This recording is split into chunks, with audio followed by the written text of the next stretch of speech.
Welcome to Education Matters, presented by the Public School Forum of North Carolina. I'm your host, Dr. Marianne Wolf.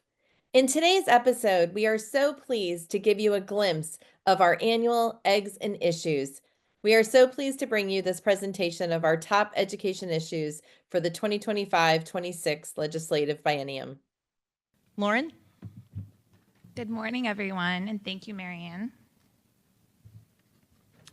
So I'm excited to share with you all our top education issues, which outline the forum's policy agenda for the 2025-2026 legislative biennium.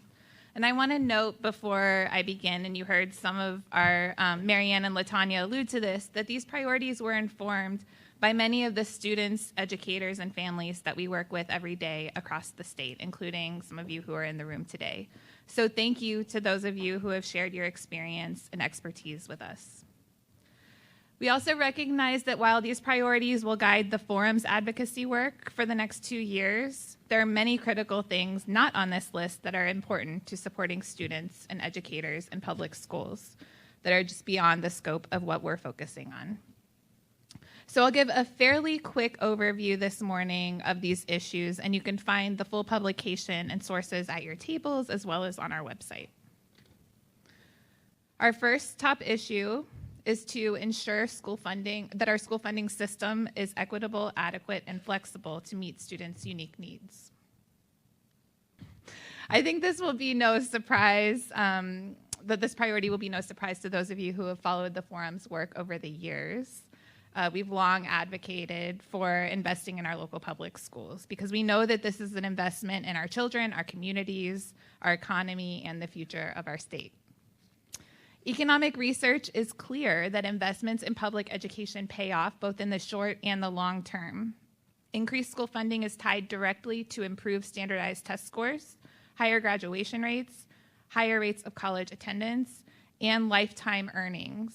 And these impacts are particularly strong for students from low-income families.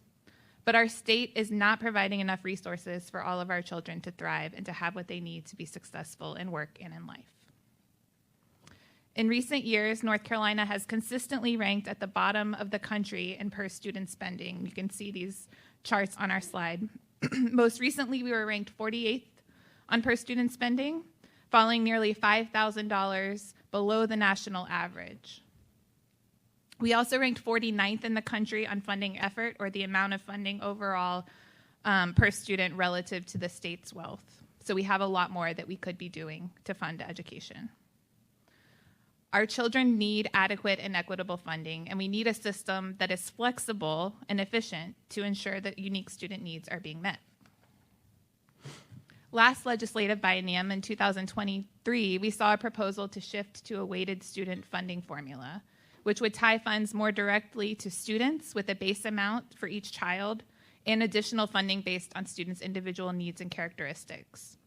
The forum has and will continue to work to ensure that diverse stakeholders are at the table to inform what this model should look like if we do decide to move forward.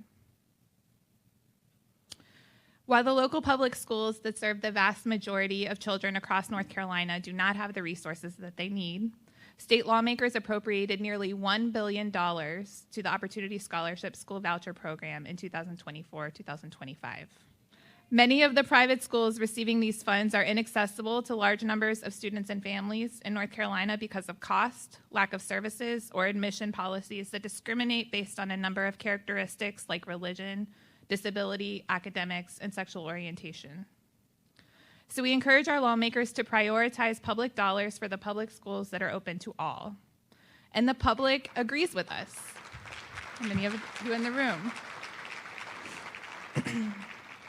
71% of North Carolinians across different political parties, across different regions of the state, said in a recent poll that increasing funding for public schools would do more to improve education in the state than funding vouchers.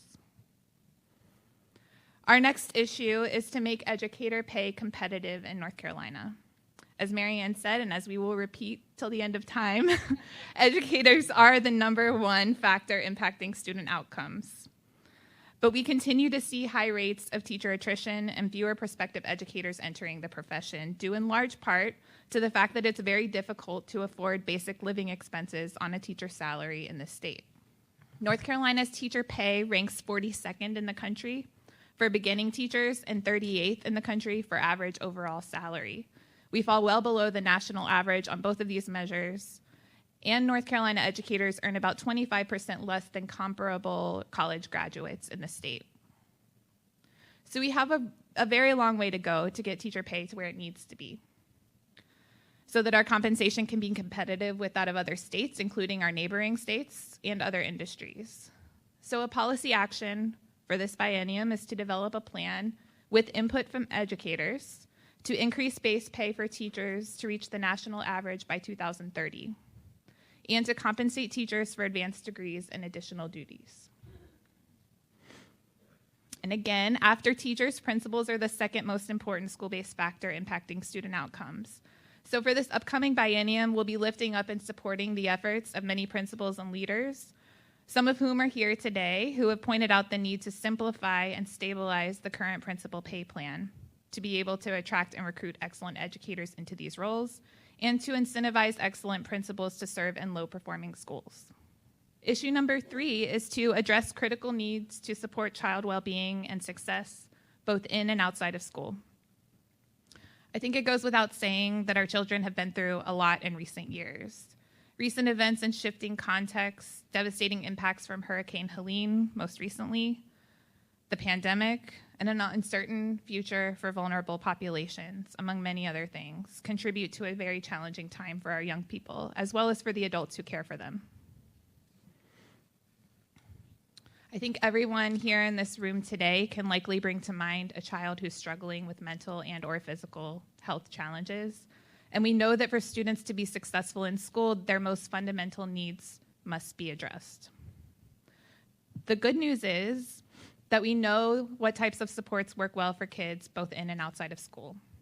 Having affirming and safe school spaces that are fully staffed by mental health professionals and that provide caring and safe environments for students to learn.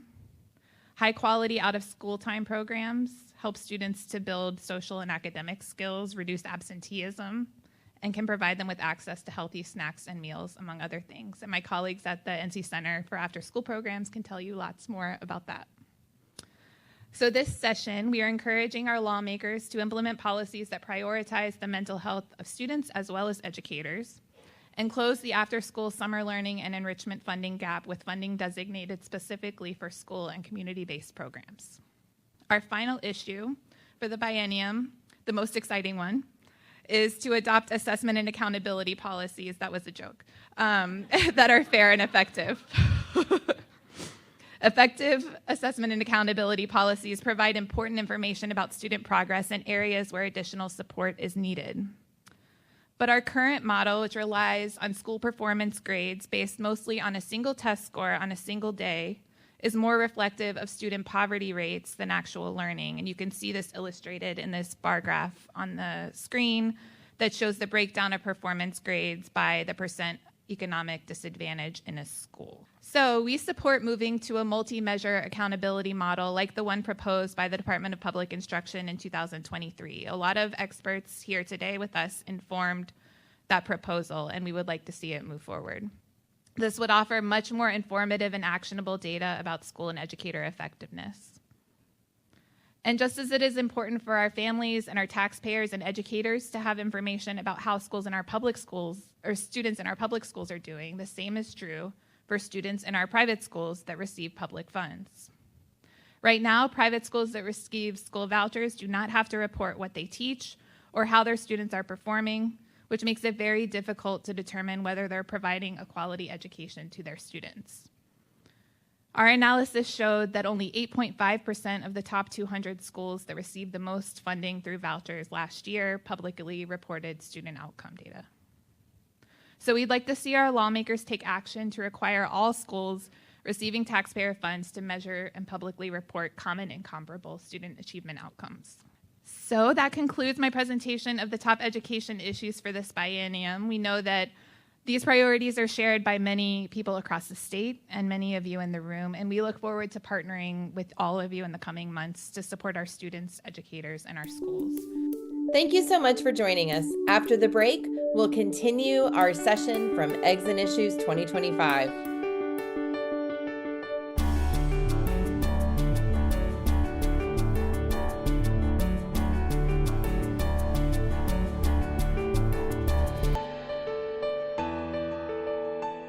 I'm excited to welcome 3 amazing educators to the stage who will talk about challenges and strategies for public schools in addressing the top education issues. So let's just start with all of you introducing yourself again. Just share a little bit about your role and the school district that you serve. Hello, everyone. I'm Dr. Simone Wilkins. I am the proud principal of Clarke Elementary School, located in Henderson, North Carolina, Vance County Schools. We are Vance County pride and proud.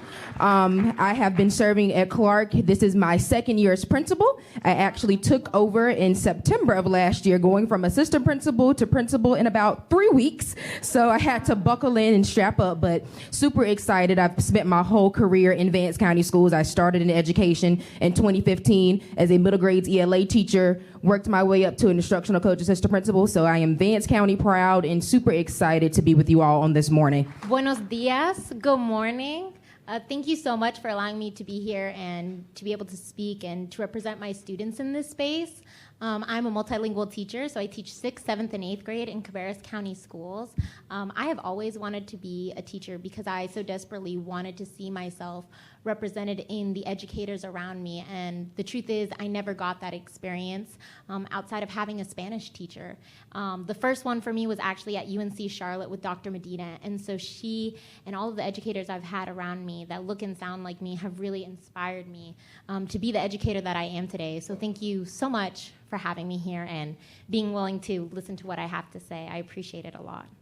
Good morning. I'm Don Phipps, Superintendent in Caldwell County. I am in year 31 of education service, in year 15 as a superintendent, and look forward to being able to share with you all today. Thank you all so much for joining us. So let's start with talking about a challenge that you all are facing. And I know there are many things that you could talk about, but let's talk about one particular challenge. And we'd like you to share about that issue as well as how you and your colleagues are addressing that challenge. So let's start with Natalia. So the truth is, if you would have asked me this question 2.5 weeks ago, I would have had a completely different answer. I would have talked about budgets in my county and how, based off our county commissioners, how we're losing funding for ML teachers and how that affects my classroom. But as of last week, I had a student walk into my classroom, and I have a ton of students. They come in and check on me, and we do check-ins, and he said, "Miss Mejia, if ICE comes to school, can I jump out of the window and run?" I had another student who told me, "This classroom is going to be targeted."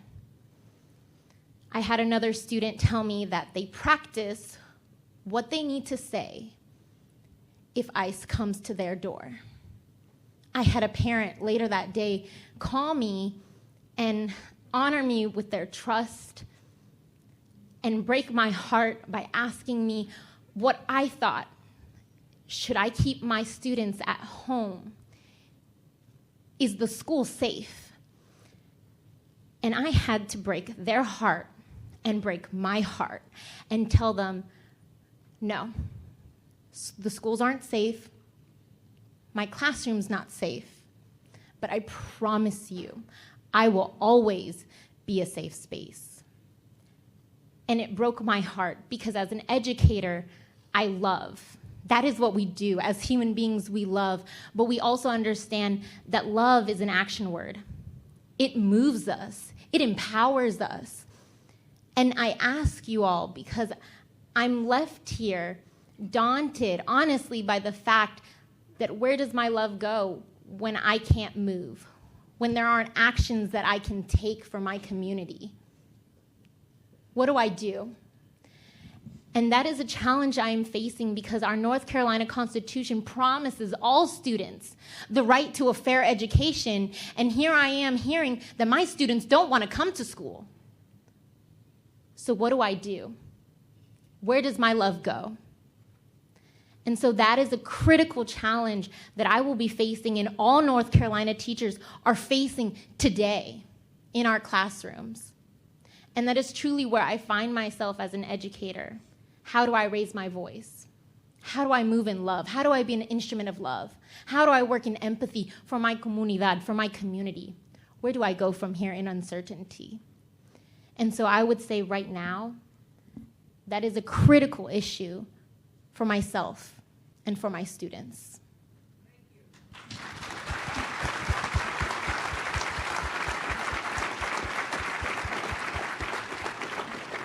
Not sure how to follow that up. I've got a lot of issues. The one that I think is most pressing and that I've really recognized since we've come back from Christmas, as a superintendent in January, I like to invite our leadership team to come see me and talk about short-term and long-term goals. And that helps me in terms of planning to get an idea if somebody is looking for a position change, maybe they want to go from elementary to middle, whatever. And I've wrapped those up, and I realize that more than 60% of our leadership team could retire in the next 2 to 5 years. And I knew that, but I think sitting down and looking at that and having that realization hit me, it makes me realize that we've got to make sure, and it's not just in our Ed Center Central Services, that extends all the way down to classroom teaching positions and instructional assistants and cafeteria workers and the whole 9 yards. So what are we truly doing to attract and retain new talent? Are we developing it? Do we have the pipeline in place that we need to start at the classroom? And then what are we doing to make sure that we can infuse into the ranks of our leadership team new people that are going to be in place and ready so that when we have folks retire, we're in a good place to do that. So that's something that's on my mind right now as we're doing the work that moves into another year and we plan. And it's certainly a heavy lift that we've got to work ourselves through. Thank you. Dr. Wilkins? So similar along those lines, one of our challenges being in a rural school district is about how do we recruit and retain teachers.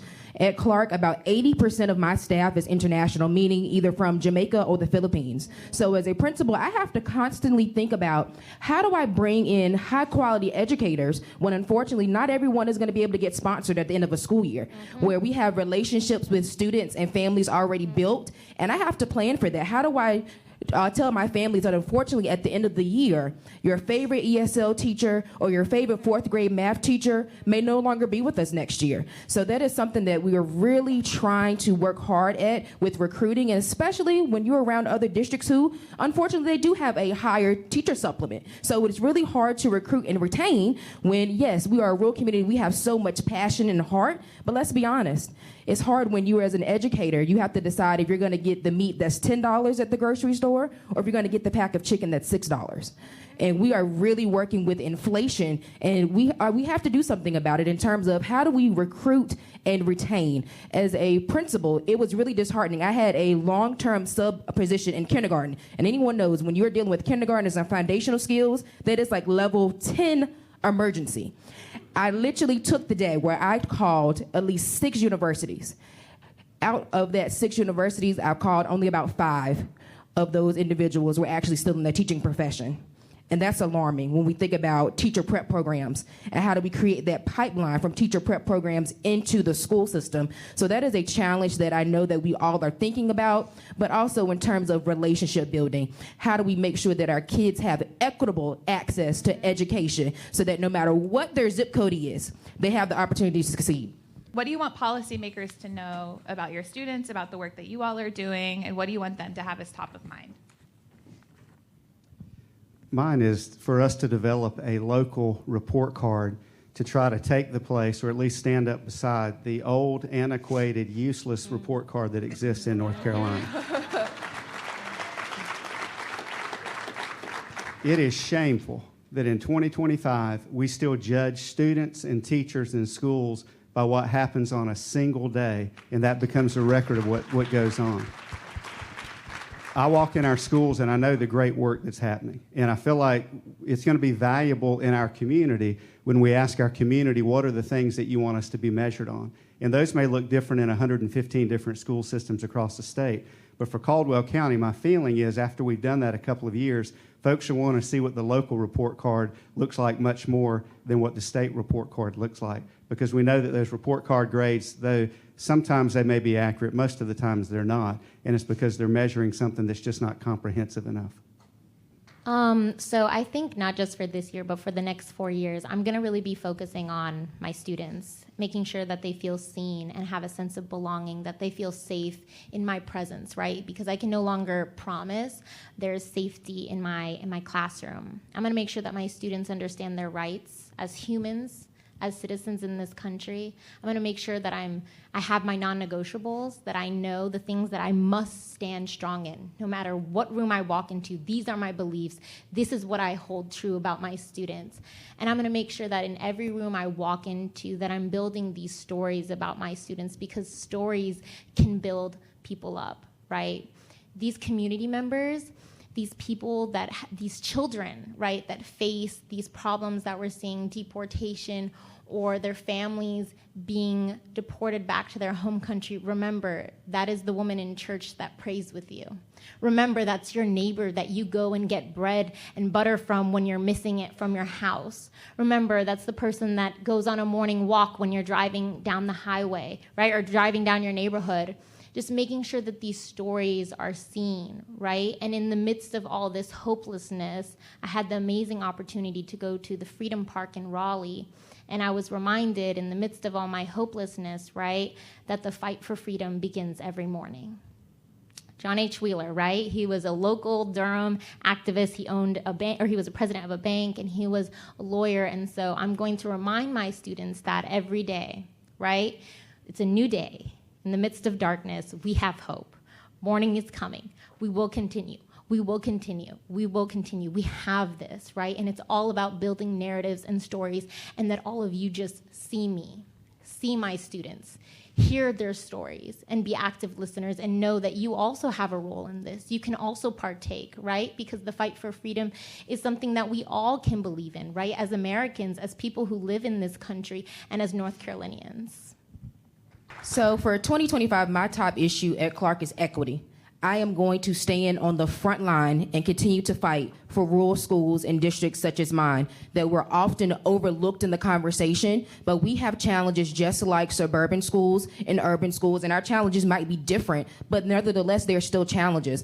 As a principal, I have the mindset and the perspective where I see the struggling mother that sometimes has to decide between, am I going to be able to provide new school clothes for my children, or if I'm going to be able to keep my lights on at the end of the month.